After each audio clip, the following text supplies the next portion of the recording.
Previously, we compared the Cech cohomology with the de Rham cohomology. Now, we'll compare it with the Dolbeault cohomology. The main theorem is that for a Riemann surface X, the PQ's Dolbeault cohomology of X is gonna be isomorphic to the Q's Cech cohomology with coefficient in the sheaves of P forms. Okay, so to prove this, we need to review the definition of this Dolbeault cohomology, and actually there is not much to prove rather than unpacking the definitions. Now, when we wrote PQ, it just looked like there are lots of numbers, but in reality, P and Q can only be 0 and 1. So let's look at the definition of the Dolbeault cohomology group in the two cases. So let's look at the case when P is equal to 0. Then these H0 Q are just gonna be the cohomology groups of this chain complex. This map partial bar here sends a smooth form, so a 0,0 form is a smooth function, to partial bar F, which we defined in the previous video to be this. Recall that we only need to give an expression in local coordinates, because then if it extends, it will extend uniquely. Now when P is equal to 1, these H1Q Dolbeault cohomology groups are just going to be the cohomology groups of this very short chain complex. It sends a 1,0 form omega to partial bar of omega, which we also defined in the previous video. In terms of local coordinate, it sends this one form f dz to partial f this with respect to z bar, right, and then wedge dz. But if we want to rewrite it in terms of this 2 form, then we need to flip this and introduce a minus sign.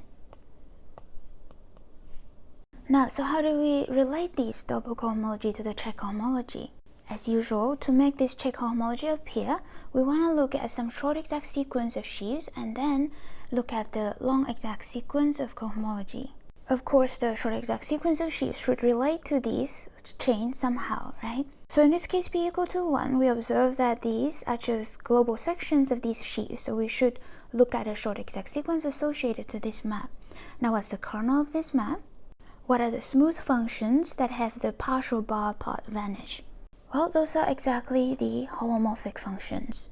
So we have this short exact sequence of sheaves. On the other side, we see that these are global sections of these sheaves, so we want to look at a short exact sequence associated to this. Now, what's the kernel of this? What are the one forms whose partial bar vanishes? Well, those are exactly the holomorphic one form. So we get this short exact sequence of sheaves. Now, from this short exact sequence of sheaves, we get the long exact sequence of cohomologies. And as before, remember this cohomology of smooth sheaves vanishes. We can prove that using a partition of unity. Okay, so now we're ready to prove the agreement between the Dolbeault and the Cech cohomology. Let's look at the case when P is equal to 0. So these cohomology groups are just cohomology groups of this complex. So what's H00? Well, by definition, that should be the kernel of partial bar, right? But the kernel of this partial bar is just a group of global sections of OX, and we define the sheaf of 0 forms to be OX. So we get this equality when P and Q are 0. Now let's look at H01. What's the definition of this?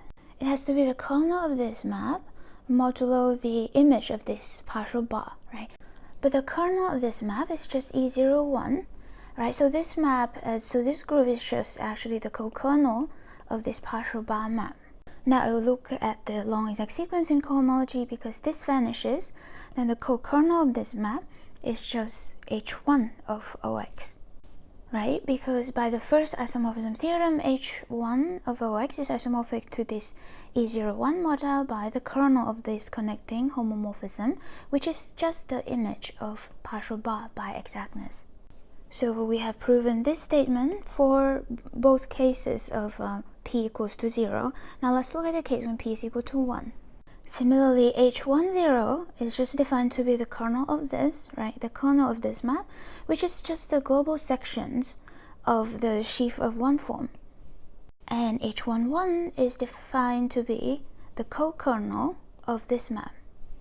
So then, because this term here vanished, the co-kernel must be this H1 with coefficient in one form. Thus we have these isomorphisms. So you see, these are the kernels of this partial bar map. So they're gonna be the holomorphic sections of OX or omega 1X. And these groups are co-kernel of this partial bar. So there must be 1 cocycles. They measure the extent to which a formin here failed to come from here. Alright, so we have proven that the Dolbeault cohomology in degree PQ is isomorphic to the Q-Cech cohomology of the sheaf of differential P form.